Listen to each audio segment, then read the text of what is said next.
Representing Secretary of the Army John McHugh, the Honorable Thomas R. Lamont, Assistant Secretary of the Army for Manpower and Reserve Affairs, and we also welcome the Sergeant Major of the Army, Raven Chandler.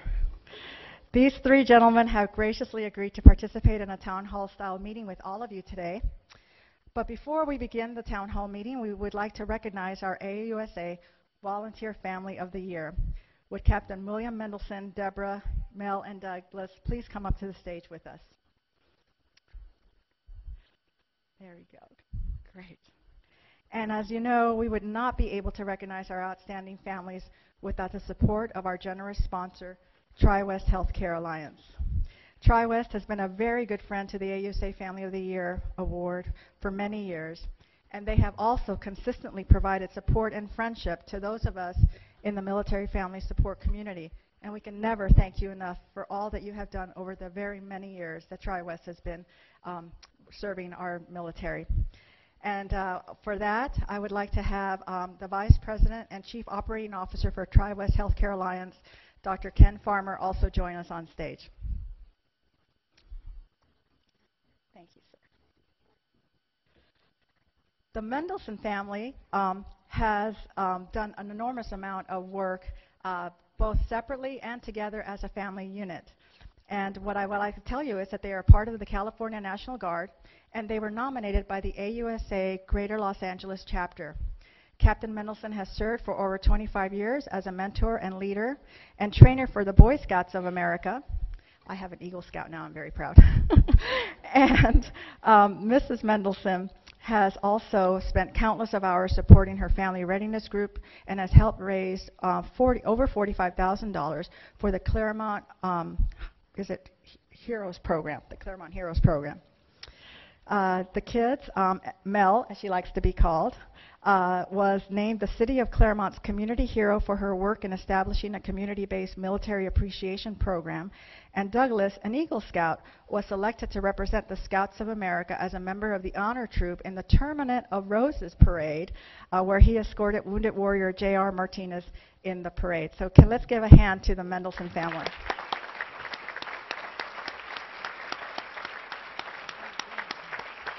Dr. Farmer is presenting the Mendelson family with a gift basket with lots of goodies to help them remember us by. And he is also going to be presenting the family with an award for $1,500, and we hope that they use that well. I'll give that to the better half of the family. You don't get the whole thing. And I just wanted to make sure that, sir, that you wanted to say. Yes, absolutely. Yes, yes, absolutely.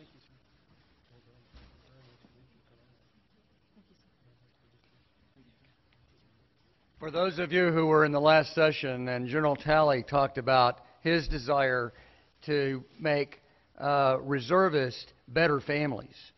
This was already great family. If you listen to a little bit about them and if you read in the program all the things they've done, this family has made the Army better. This family has made their community better. But this is a better family because of their Army experience. An already great family that has rallied around the experience and the deployments and become even better and even stronger. Congratulations, well deserved.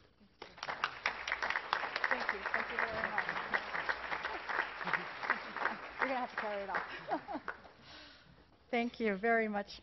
And now we will begin our town hall segments with opening statements by General Ordierno.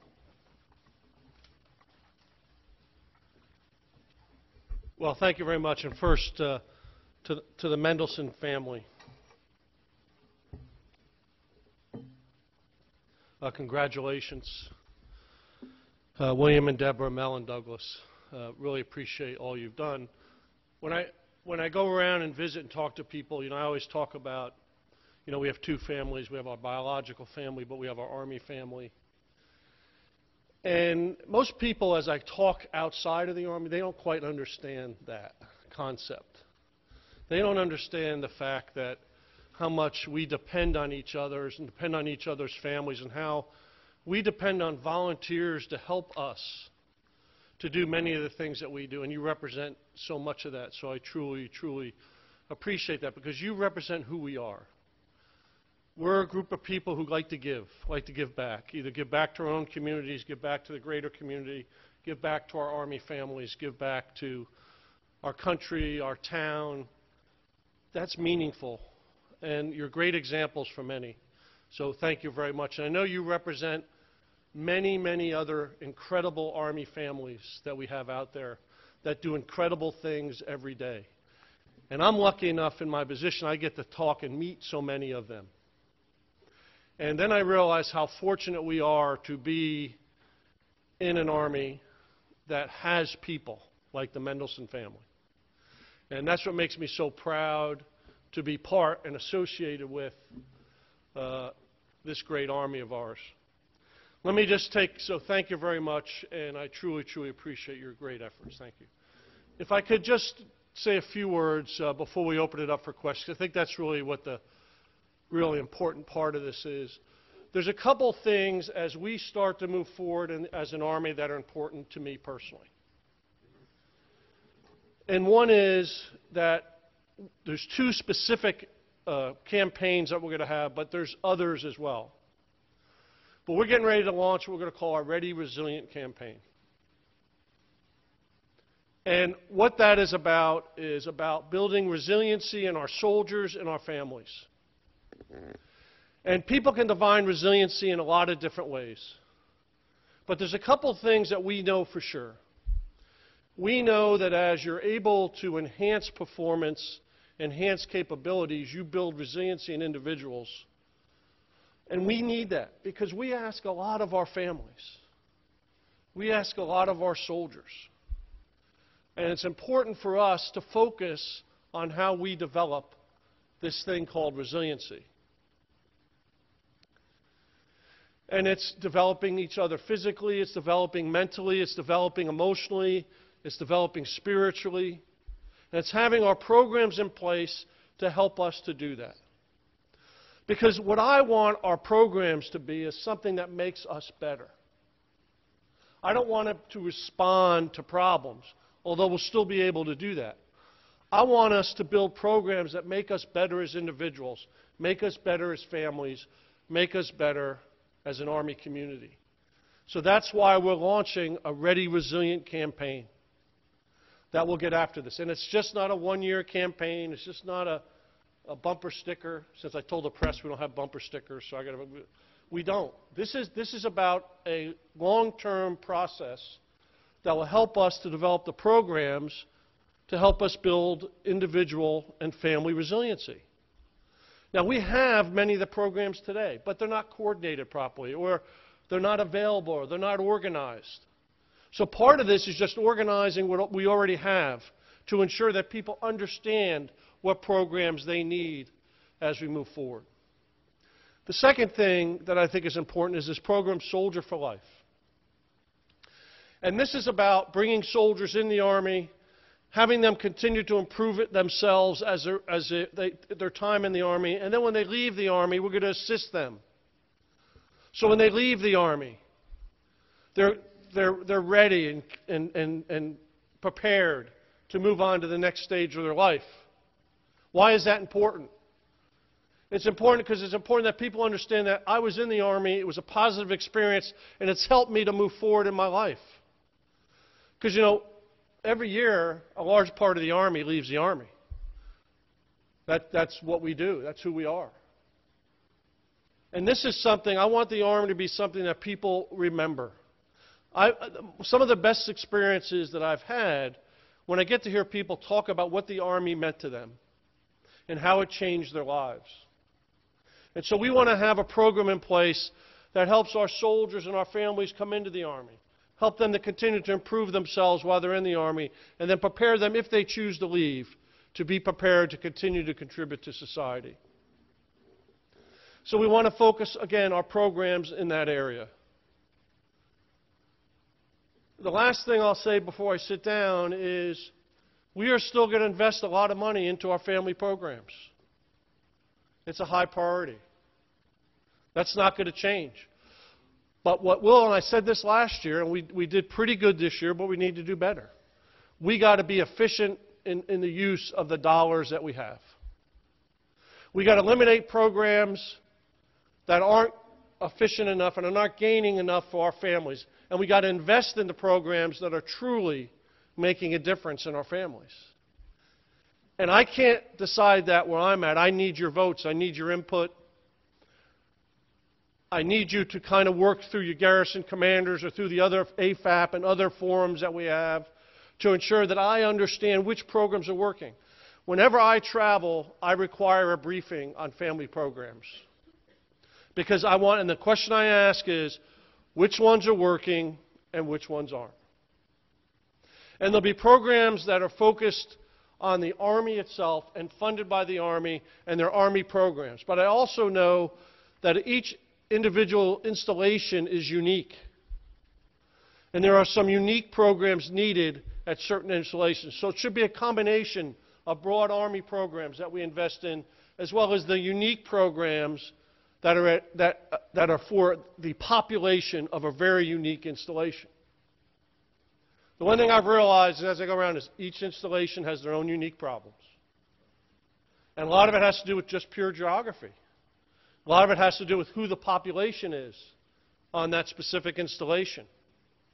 We have some installations that have lots of civilians and not so many military. We have some that have lots of young military. We have some that have more senior military. So in each one of those areas, you have some unique issues and problems that you have to deal with. So I have really worked hard with General Farrader in making sure we understand this uniqueness. And he's working hard to ensure we identify that. So it's a pleasure to be here. I look forward. I heard you've had some good spirited discussion. I was hoping you'd be tired by now when I came, but apparently I don't think that's going to work. But I'm looking forward to your questions, and I really mean that. And for all of those who are not here and on stations out around our Army, feel free to get your questions in here. I look forward to answering them. I just want you to know that Linda and I know Linda spoke earlier today, we're so proud to be part of this great Army family. You know, we've been through this together for 36 plus years. We've raised our family in this community. And we know what a great community that it is. We want to keep it that way. We want to continue to improve it, and it means a lot to us. As I say all the time, the Army is about soldiers, and soldiers are about families. And if we don't get this right, we have issues. So thank you very much. I look forward to your questions. Thanks.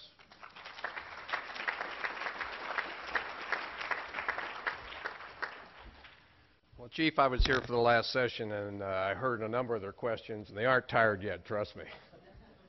Well, good afternoon, everyone, and a very special welcome to our soldier spouses and other family members who are here. It is indeed an honor to represent the Secretary of the Army at this important discussion, and I know that Secretary McHugh regrets that he can't be here, but I am especially happy to have the opportunity and the chance to spend time with you and to hear your views on our Army family programs. This is truly an important gathering. So much of the Army's greatness is attributable to soldier families. So I really am pleased to be here today.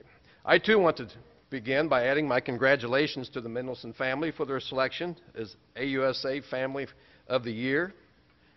This is a family who has dedicated themselves to making a difference in their community and in a large Army community.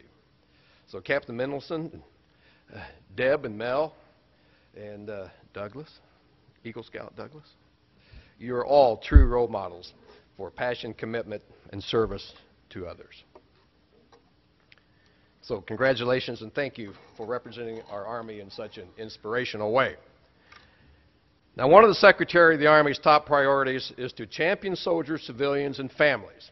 And that's the main focus of my job as Assistant Secretary of the Army for Manpower and Reserve Affairs. Today, as we look back on more than a decade of war, we also prepare for a smaller, reshaped Army to take on the challenges of the future.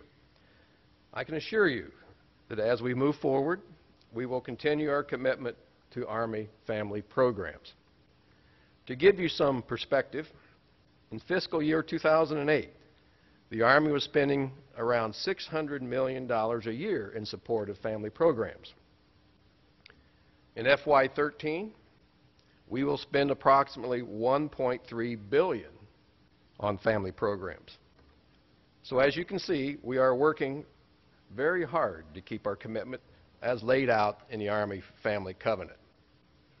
Further, more than a decade of war has led us to closely examine the way we support our soldiers and their families. We have worked to determine those programs most effective in providing quality service to our soldiers and families and prioritize those, while discontinuing the ones which really fall short.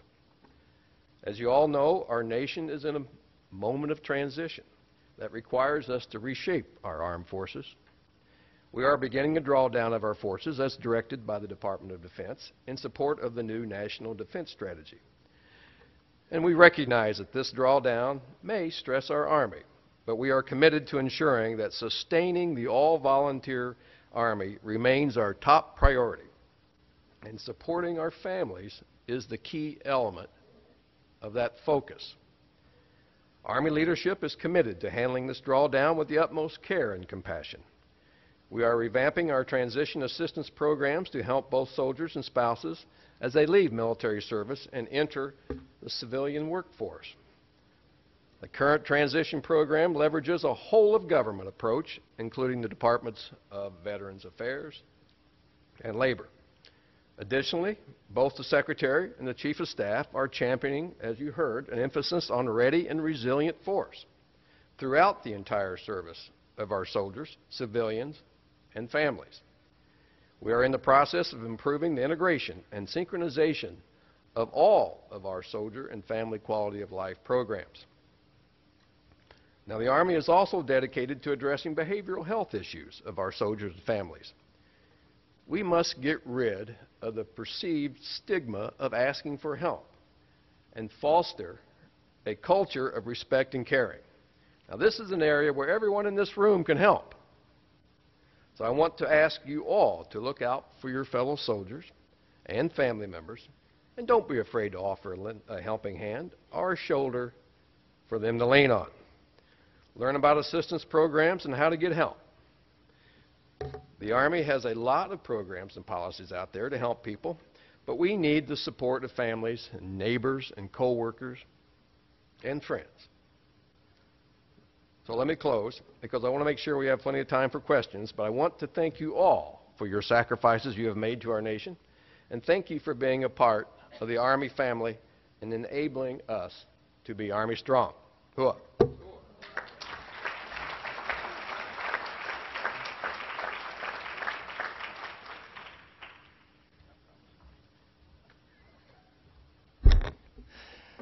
Well, it's quite an honor to be with you, and as I just walked past the Chief, I said, I promise I'll be brief. Two things come to my mind up here on the stage. One is 1965 in the Ia Drang Valley in Vietnam, and the other one is September 11, 2001.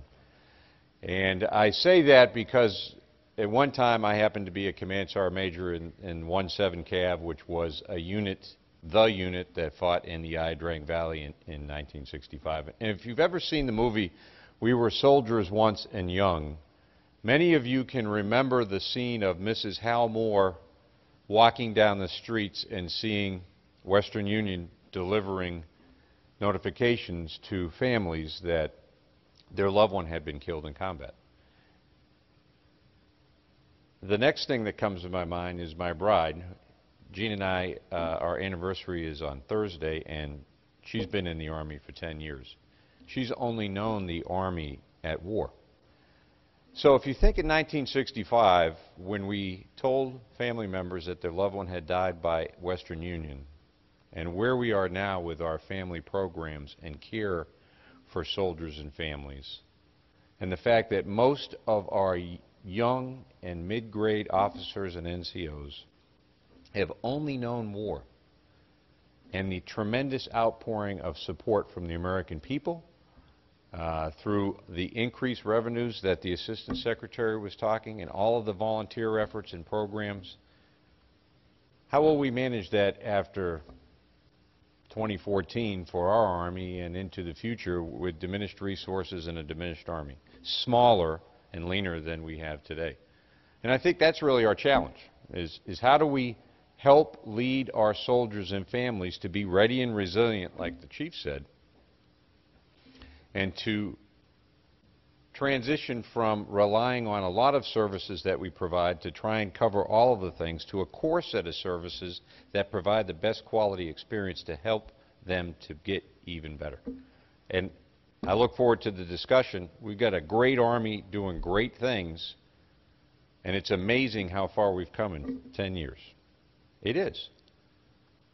It's going to be even more amazing 10 years from now. So I look forward to the questions, and thank you very much. Cool.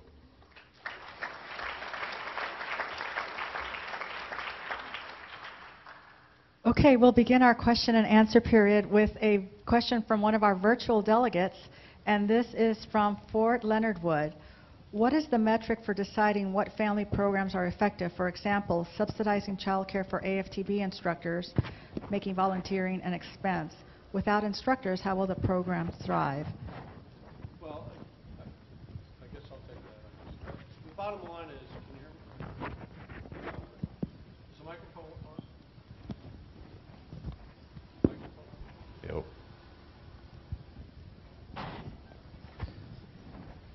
Can you hear me now? Is it on now? Okay. Well, first, again, over time, we're going to have to decide what programs we think are most important. And I can't make the decision at my level. I mean what I need is I need input from the ground. But here's one of the problems we have. And the Sergeant Major actually just touched on it a little bit. What a lot of people don't understand is a lot of the subsidies that we've been given have been given to us. I'm not saying it's this specific one, but I'm going to talk about it in general. Has been given to us, and it's based on our wartime funding, especially with child care. Because we knew there'd be a lot of single parents, a lot of parents deployed, we subsidized the fact that we would help with child care. And so what we're going to have to make decisions on is, as we move to the future, is this still necessary when parents are no longer deployed? And we'll have to make those decisions as we go forward. Now, specifically with AFTB instructors, we'll have to decide on, do we think that's important enough, and is that a high enough priority for us to still subsidize? And we'll have to fit that in with all the other programs we have to decide. I'm not giving you a straight answer because I don't want to give you one, because I am not going to make a policy on, do we subsidize AFTB at the Army level. I need to get input up from the installations who tell me, hey, this is something we really think we're going to need, or it's something we're not going to really need. And then we'll make a decision on it. But these are the kind of things that are going to be difficult. And I don't want to paint a picture that we're funding everything. As Secretary Lamont said, we have doubled in the last 5 years what we're spending on family programs. But we've also gotten additional monies from our operational funds because we were fighting wars in Iraq and Afghanistan. That will begin to go away after 2014. And so we're going to have to decide what we do and what we don't do. We don't have to make all those decisions right now, but we're going to have to make those decisions. And I need the experienced hands who are down here working this every day to tell me what we need and what we don't. Thanks. Sorry, isn't that also in line with providing the senior mission commanders greater flexibility in determining where they're going to spend their resources? So at Fort Leonard Wood, that may be something the senior mission commander may choose to fund based off of their priorities. And we will always, in our annual budget review, actually have to look at the prioritization level of all these similar kind of programs.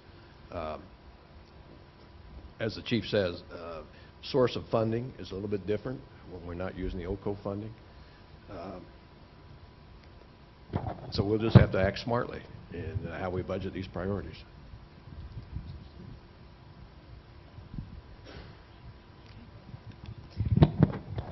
Good afternoon. I'm Alicia Grady. I'm the new Family Programs ACS Director at Joint Base Lewis McChord. It's a little place out there in Washington State. Ooh. And I have been in family programs for 23 years.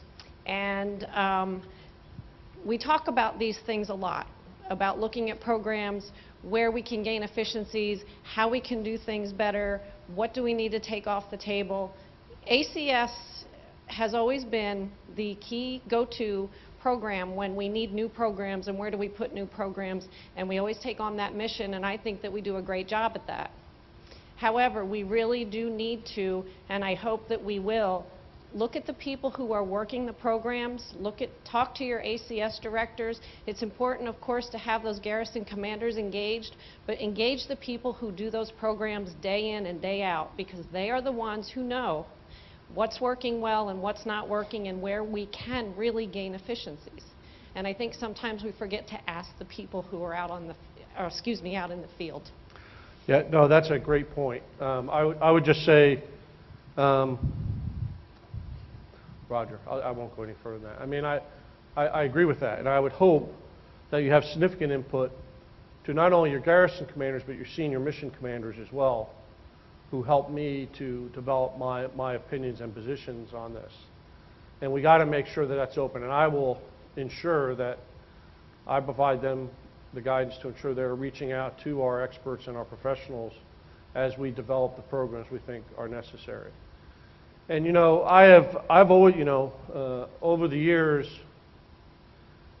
mostly through Linda, who spent an awful lot of time in ACSs and talked to me about what goes on there, you know, we understand the importance of what goes on in ACS. We understand that we always want to place, see, one of the problems we have today is how do we reach out to our families, and how do we make it simple for them to understand the programs that are in place, whether it's a one-stop shop at ACS, or whether it's some online capability that allows them to figure it out, or whether just reaching out locally through the Walmarts or whatever other thing we can do. Because one of the hardest things, biggest problems we have is making sure that families understand all the programs that are available and that they will use them. And the other part is working with commanders to ensure that our soldiers feel comfortable using these programs. You know, that they feel that they can use them with no retribution, no problems moving forward with their career, depending on what the issue might be. So it's a combination of both those things that are the most important thing that we have to constantly work on, both through the operational side and through the garrison side as we look at these problems. You know, one of the things I know that we've been working on here lately that I think are important is that what I'd like to see is where we have people that can come in, and they come in there and they can then listen to the issue that the soldier or the family has and get them to the right person. I never expect everybody one person to understand and solve all the problems, but the most important thing is, do you know where to get them so they can get their problem resolved based on their specific requirements? In some cases, they might tell you, I don't want any help on a military installation. So do we have a way to point them, at least give them some guidance on where you might be able to reach if you don't want to do that, for example? And part of the thing I'm trying to work is how do we better link with some of these programs that are outside of the installations and that fill the gaps of things we don't have. I think it's important as we move forward. So it's all of those issues. And I will make sure that I'm getting input from ACSs around the Army.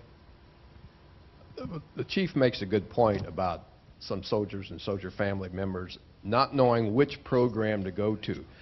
As I've traveled around to various installations, sometimes I get feedback that suggests many people are overwhelmed by the number of programs out there, and that's caused some of the confusion. Can I see some heads or hands out there? I know I see yours. That may in fact be the case. And we are going through the consolidation process right now as, again, we go through our prioritization as in trying to find the deficiencies, but we want to consolidate those so to make an easier path to find the programs that really work. Sometimes we have a tendency to throw money at a problem and we haven't necessarily thought it all the way through, and we end up overwhelming the people we're really trying to help. So I think your point's well taken that we need to do a better job in that respect. I'll add on to that. So having been a garrison commander once in my life, major, sorry. The thing that I learned from my experience in the garrison was, how do you measure success? How do you determine, for instance, that the loan closet is actually providing a resource that's necessary to the community at the level that you fund it at? And really, shouldn't the loan closet, because we built this resilience into the Army, actually go out of business? Because we made people, empowered them to become more resilient? How do we measure success?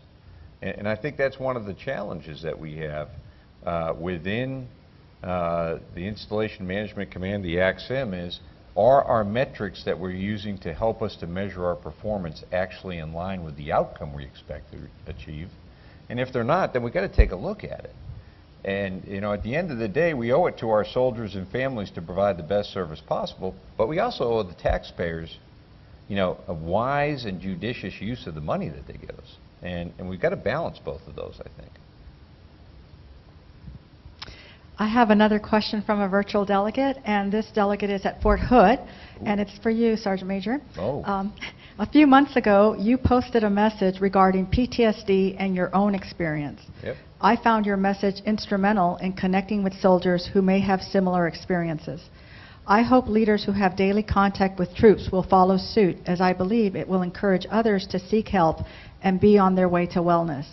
No one serves in combat and returns unaffected, senior leaders included. Well, I appreciate that comment. I'm not sure what I need to add to it, other than to say that, you know, everybody has experiences in life, and I think one of the most powerful things we're doing in the Army right now is to help people to realize that there are ways for them to be able to learn how to bounce back. And I think that's extremely important with our comprehensive soldier and family fitness program, and also with our Master Resilience training that we're incorporating across the Army and now even into our Army community services for our families. You know, I'm fortunate. I got some help when I needed it, and it's turned to be a positive thing. I think, Gene, would you agree with that? Okay. You know, there is a lot of great things out there for soldiers, and it's leaders' responsibility to help them show them how to get there.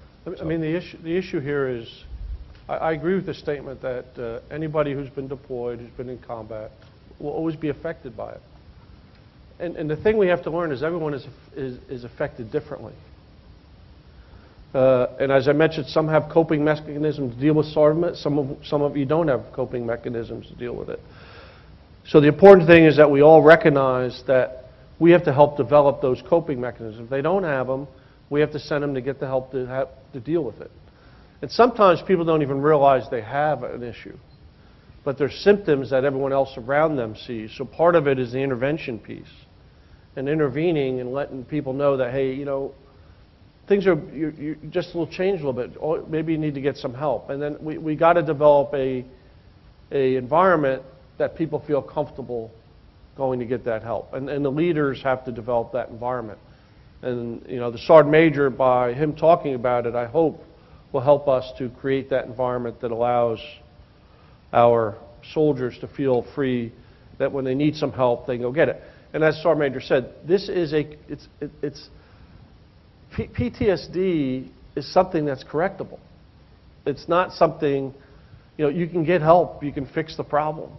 And sometimes I think we've overcharacterized it. If you have that, oh my goodness, you're going to be, you know, it'll cause you to have problems and affect the rest of your life. You can fix it. There are treatments, there are ways to develop the mechanisms for you to deal with stress and stress in the future. And that's what we're trying to do here. I think it's a very important part of what we're trying to do as we move forward. Good afternoon, gentlemen. Wendy Castle, 249 USACE. A question about the FERSAs. I know you guys are waiting for these to come. With the FERSAs getting our small reprieve, I know that there has been changes up at the DA level with updates and revisions on the FERSA PD. When can we expect to see some of that? And can you give us a little details of what might be in that? Well, what I'll tell you is the general guidance that I've given on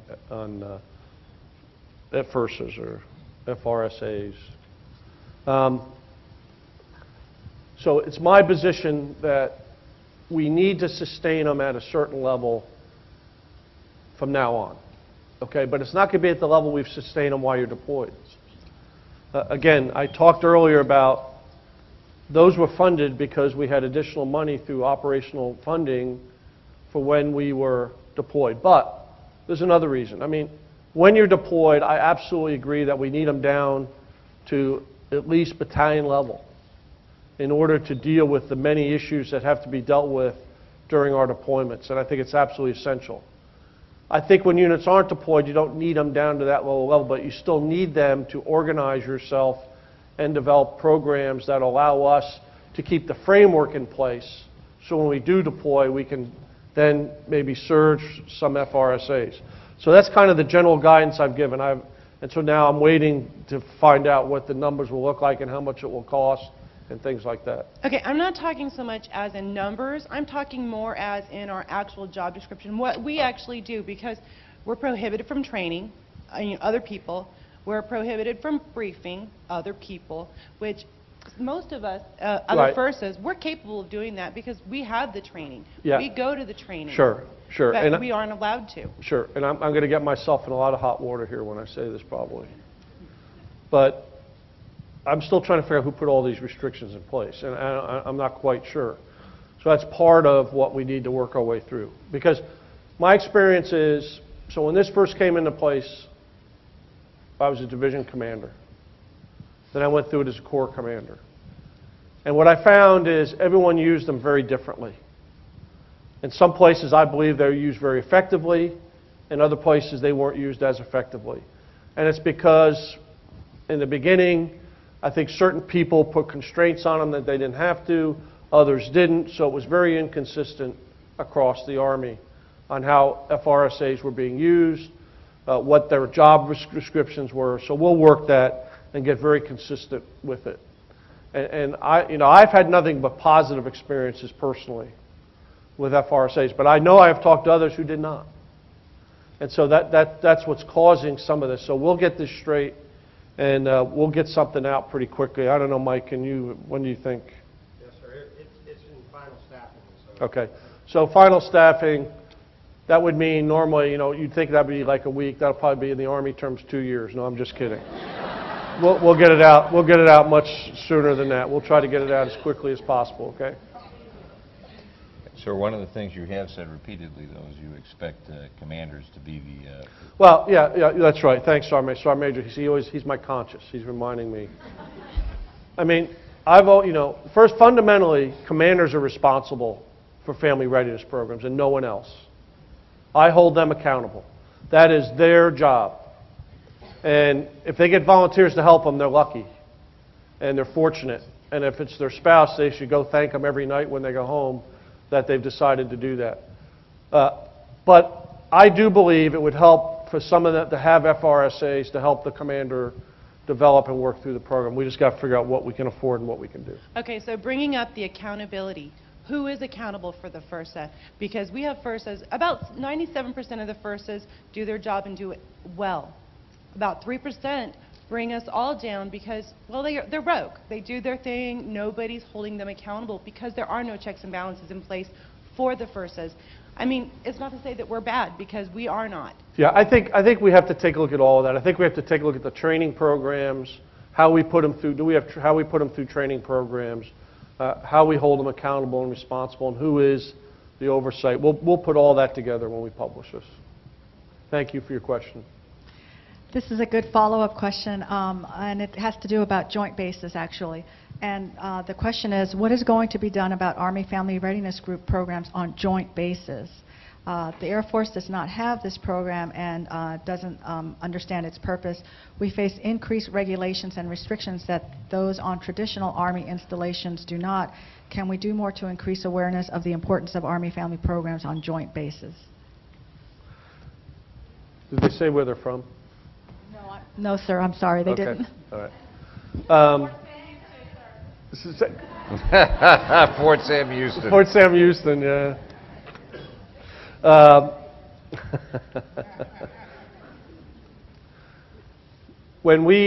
This is an issue we need to work at our level. Because I've run into this as I've gone around. Fort Sam Houston is one of the places. Up in Alaska, but I think we fixed that problem. But we had a problem up in Alaska as well, in Elmendorf, with the same kind of issue. I think we've been able to fix that one. So this has been raised to my attention before.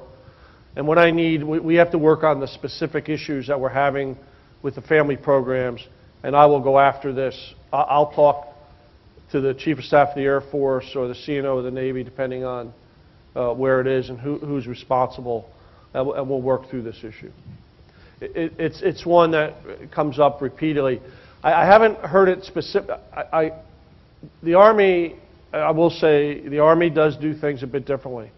And our focus on soldiers and families is different than the other services. And so, and our programs are different. And so we have to ensure that we sustain that, especially in our larger places. You know, for example, in Elmendorf, Alaska, we have a brigade up there. Fort Sam Houston, we have thousands of soldiers and family members down there. And so we have to make sure we take care of this. So I'll take this on. I appreciate raising the issue. It also may be a piece of a policy and funding issue that comes from a little higher up within the Air Force. So let me take that also back to my counterpart with the Air Force MNRA. Yes, sir. I'm Lori Starnes. I'm from Fort Bliss, Texas. I have a specific question about a program that I attended in Germany in 2010. The program was called Soldier 360. That program was the most interactive program I've ever attended. It was a week for soldiers, and then the second week the spouses joined the soldiers. For me, I've attended hundreds of classes as a civilian employee and probably 200 more as a spouse of a soldier. That class was the most interactive, perceptive class I have ever taken. It dealt with PTSD, TBI. I saw soldiers talk about wartime things that had happened to them downrange. I came to Fort Bliss. I asked about 400 people about the class. No one had ever heard of it. And I'm just wondering what happened to it and if it's something that might be refiltered through the system, even though we have MRT and CSF. Yeah, I think, you know, this touches on a couple issues. One is, I'm not personally familiar with the course you're talking about, but somebody want to add something? Sorry. Just FYI, Joint Base Lewis McChord right now is doing it as a pilot for CONUS. We will be in the second offering of the class in January. We just completed one at the end of September, and it was very well received, and so we're going to do a few more reiterations of that, and I believe it will probably be something that will be put out through CONUS. Great. What I was going to say was a lot of these programs were probably, you know, we have a lot of people who really are aggressive, and they find some good programs. And so I said, although I'm not personally familiar with this, we'll take it and look at it, and we'll see about it. It looks like somebody's already done this since we're doing the pilot. And then what we'll see, if it's something we want to do, then we'll go ahead and put it throughout the Army. Again, we want to find the programs that are working. And if this is one we think is working, then we're going to get it throughout the Army. Did you want to add something, Mike? Sir, he's right on the money. So a lot of the programs such as this are a contracted program locally, and so the ACS and the senior commander are provided the funding from the Army. They find out about something, and then it falls within the rubric of approved programs. And so Adventure Quest, Strong Bonds are Army across the board programs. And then you have a number of these others, and some are the same contracted series of programs with a different name, like the Great Place program or the All-American program. And so we're pulling that back to bring to the chief, you know, these are the ones that are being effective. And also the latitude that when we had enough money and the OCO to go around, then we had the freedom and the flexibility for these unique programs to reside. And so we'll be pulling a review just to determine exactly what they are, and to make sure that in some cases, at the same installation, we're not buying two, one from one contractor and one from the other. So that's what I think we're seeing there, sir. Okay. Sir, good afternoon. I'm Mrs. Jacobs from AUSA, headquarters AUSA again. My question involves the military family life consultants. Is there a DoD agency that actually checks what these consultants do, what the MFLAGs do? They're a good program, and I know that they are only as good as the individual provider. So my question to you is there a DoD program that oversees what they do, or are they overseen by their contract itself? Department. It's an Army program, right? That's a DOD program. OSD funded, Yeah. are provided to the Army. They're clinicians that come for 90 to 120 days to a unit, and if they're effective, then they're generally invited back by the brigade commander and the senior commander.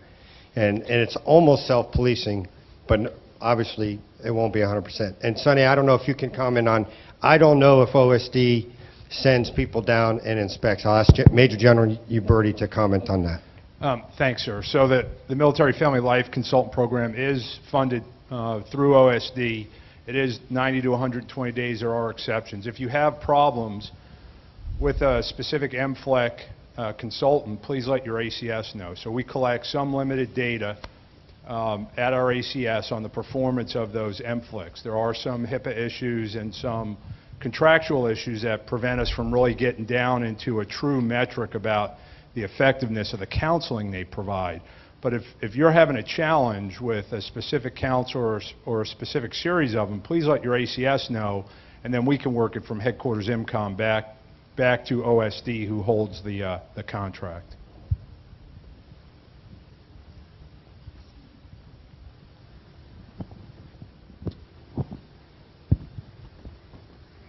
General, Sergeant Major, Mr. Secretary, I had a quick question. My name is Gabe Batero. I'm a former Army National Guardsman.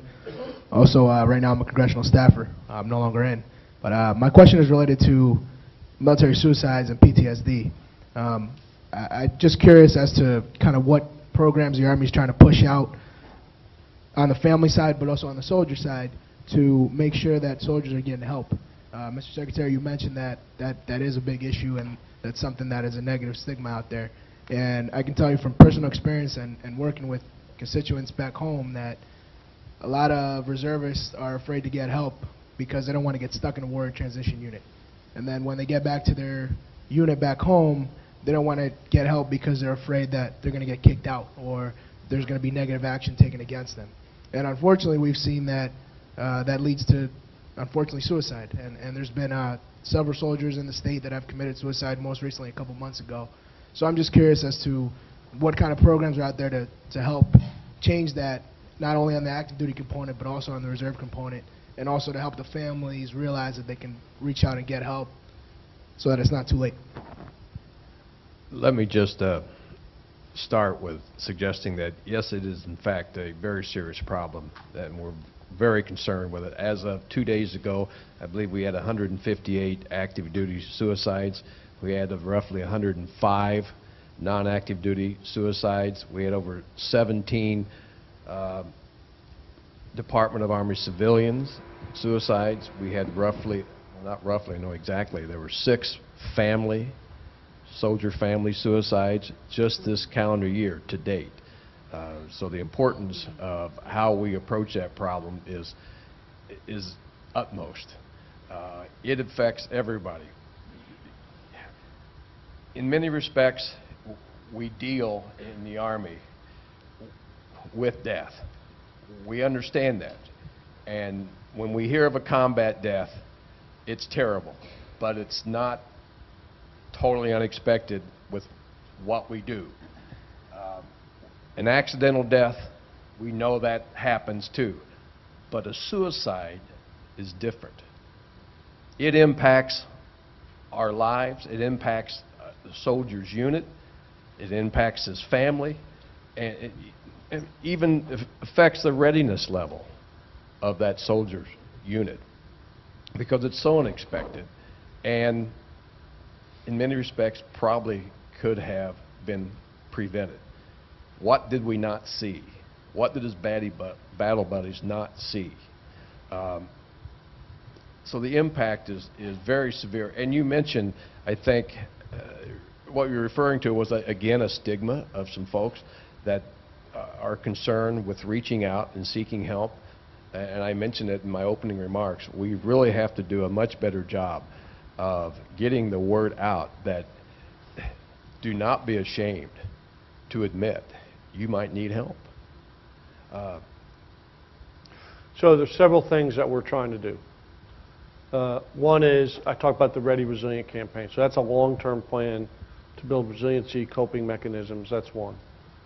Second is about command climate and about developing a culture and climate that soldiers feel comfortable coming forward and getting help and don't feel there'll be retribution or some action taken to get them because they admit that they have a weakness and have suicide. That's two. Third is about intervention. We believe intervention is a key to helping us prevent suicide because in reality, it's those around you that are closest who will realize a change that could help us to intervene. It's about our leaders knowing about their soldiers, our sergeants, our staff sergeants, our lieutenants, our captains, understanding what's going on in a soldier's life so when something starts to change, they can intervene. It's about educating family members so they understand signs and when you have to intervene. And then finally, I would say, in the society we live in today, we're seeing more of a society of isolation because of the ability to communicate. We have people who have less and less contact with people. They do more and more over internet. They do more and more over many other things. So we have to continue to make sure that our Army is something of personal interaction, and that we got to incorporate and ensure we continue to have personal interaction in everything we do. So those are the actions we're trying to take. The issues with suicides is there's no one that's like the other one. They're all so different. We have collected statistics one way, hundreds of ways to look at statistics to find out where's that one gold nugget that can help us to stop suicides. There isn't one. It's very individual. What we do know is it has to do with some people can handle one or two or three or four or five things that happen to them before they contemplate suicide. Others can handle one or two. Others can handle three or four. And it depends on what they are, where they reach their breaking point. And it's an individual adjustment on who does what. And so that's why it's something we have to constantly work at. My concern is I think society, suicide's becoming an answer in society. And we're a reflection of society. And so, but we have, I think people expect us to be able to overcome this. And I expect us to do the best we can to reduce the rates of suicides and overcome this problem. And some of it is exacerbated by the years of combat that we've been in. But frankly, the rates don't, well, I think it's about 50-50. I think about 50% of those who commit suicide in the Army have never deployed. So it's not about deployments, totally. So it's just a very complex problem that just takes hard work. The one thing that I know is our leaders are absolutely focused on this. We do an after-action review of every suicide. We go through it we get every bit of information, and the Vice Chief of Staff of the Army does a session where he goes through every suicide so we can identify anything that might have happened, so we can make sure we find where we might have some issues and where we can adjust how we if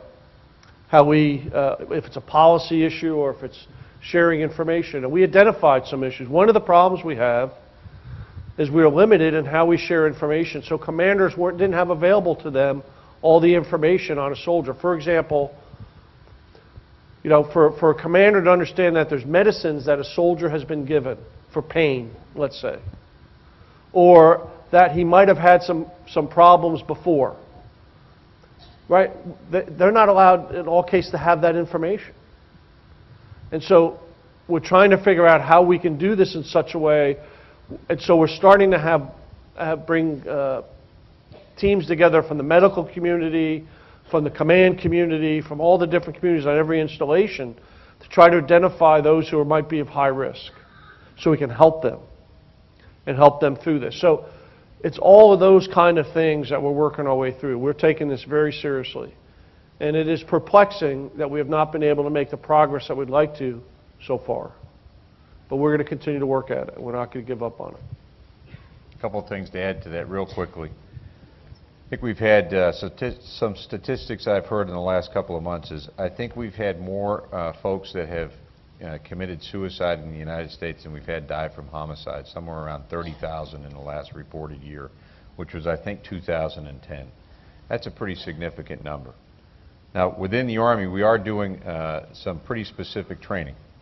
We have something as simple as a card that soldiers are required to carry called the ACE card, which is, ask, care, and escort.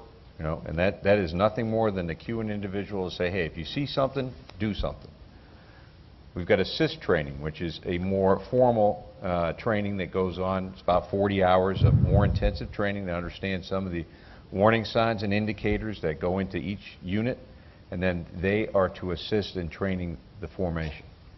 We've got Master Resilience Training, which is a part of our comprehensive soldier and family fitness program that we've created close to 10,000 Master Resilience trainers across the Army. We've now incorporated those into our Army Community Services to help our families. We've started a pilot at Fort Campbell recently where we have had family members who have gone to Master Resilience Training that can then work through family readiness groups and other programs. And at the end of the day, we're expecting our leaders to get more engaged with our soldiers in their lives. And we think that all of those things together is going to start to make a difference. And I'm encouraged by all of the effort that we're putting forward to take on this issue. It's a big issue, and we want to be the leader for the nation and how we can help solve some of these challenges. There's some small statistical pieces that pulled up that units that have strong Master Resiliency training programs has a reduced rate of suicides. But we don't have, it's not big enough yet for us to say that's the answer. But we're certainly trying to now move that across the Army in a bigger way because we think it could be part of the solution. That's why this Ready Resilience campaign is so important to us. Another concern we have is that, given the Army, you would expect a large majority of those who commit suicide are young, and that's true. But a disturbing trend we've found recently is an older soldier suicide. And we don't know why. Again, we're looking at everything to try to find those factors that might suggest someone is more at risk. We had a lieutenant colonel just 10 days ago, and you wonder why. We don't know, but it's a concern that's bothering us all. Hi, I'm Teresa Brendler. Gentlemen, I'd like to ask a question on behalf of a friend who is a wounded warrior spouse at Fort Sam Houston. Her husband went through the PEB, the Physical Evaluation Board, and did not tell the truth about the level of his pain because he compares everything to the trauma on the battlefield when he had to remove his leg and apply a tourniquet himself. His good leg was rated at 10% with shin splints, and he is in chronic, excruciating pain, but he didn't tell the truth to his physician.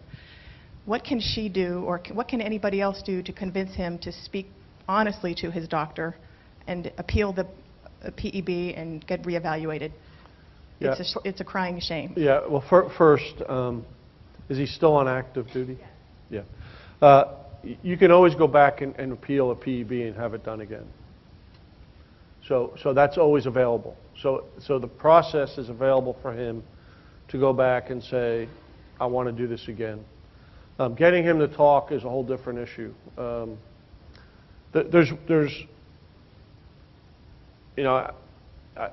have to know the individual, but I mean, we can do that. We can make sure that he can be looked at again. We can reevaluate. They can change. They can only change it up. They can't change it down. You know, so there's certainly ways there to do that. In order to get him specific help to talk, we'll have to work through that. But I think, you know, the spouse can help us with that. And does she need an attorney? I don't think so. But I mean, what I would ask her to do is go talk to her her husband's chain of command. If she feels uncomfortable about that, maybe a medical professional, and I'd be willing to help you if you want. Okay. And in fact, if we can't get the soldier to a behavioral health specialist that would counsel him and allow him to expose his pain, maybe she needs to get to one. And perhaps he can or she can counsel her about how to help him get to the point where he can be honest with himself and with his physician.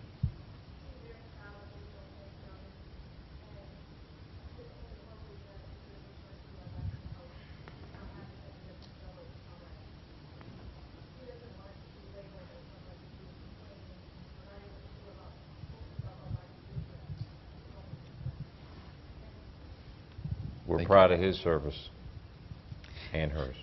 Good afternoon. My name is Linda. This will have to be our last question, and then we'll wrap it up. Thank you. All right, thank you. My name is Linda Fatkin, and I grew up as an Army brat, and I'm also a military spouse, DA civilian, but the hat I'm wearing this second is a research psychologist working for a university behavioral health center. And we have tools that will identify, for example, what you were talking about. The Army training is fantastic, the resiliency training. It's right on target.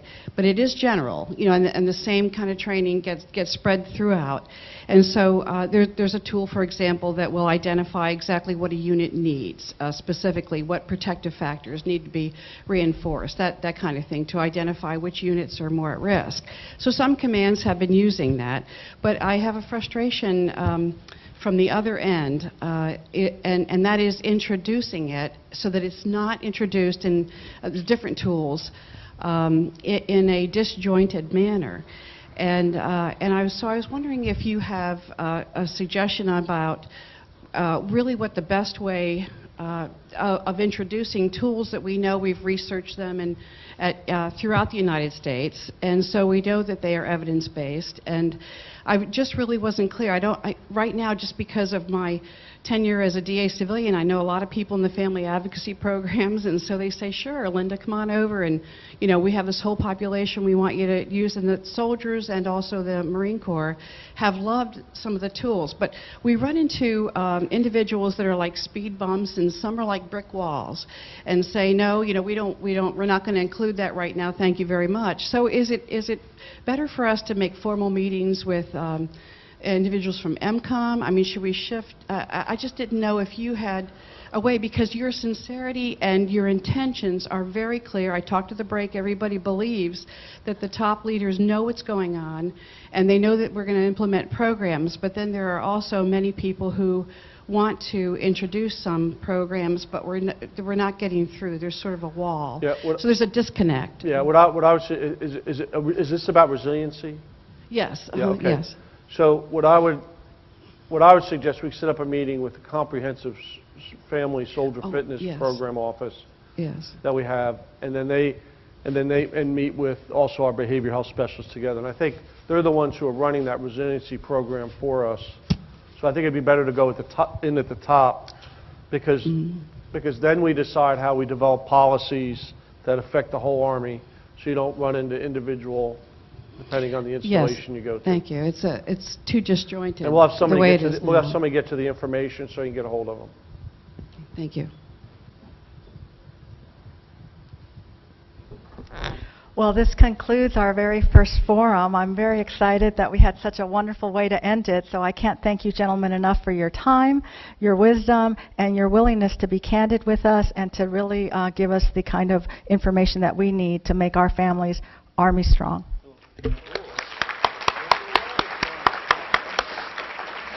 I do want to remind you that we will have forums tomorrow, but I have one little favor to ask. I forgot to thank some very wonderful people when they were up here earlier with the Family of the Year, so I was hoping that Dr. Ken Farmer could come up one last time to the stage, Dr. Farmer, for just a minute, and I have a presentation to make him. Dr. Farmer. This is from AUSA Family Programs to thank you for all the support that you've given us over the many years. Thank you, sir. Patty. Thank you. We appreciate it. We appreciate it. It's our pleasure to help. Thank you. Appreciate it. Thanks, ma'am. Oh, all right. You're welcome, ma'am.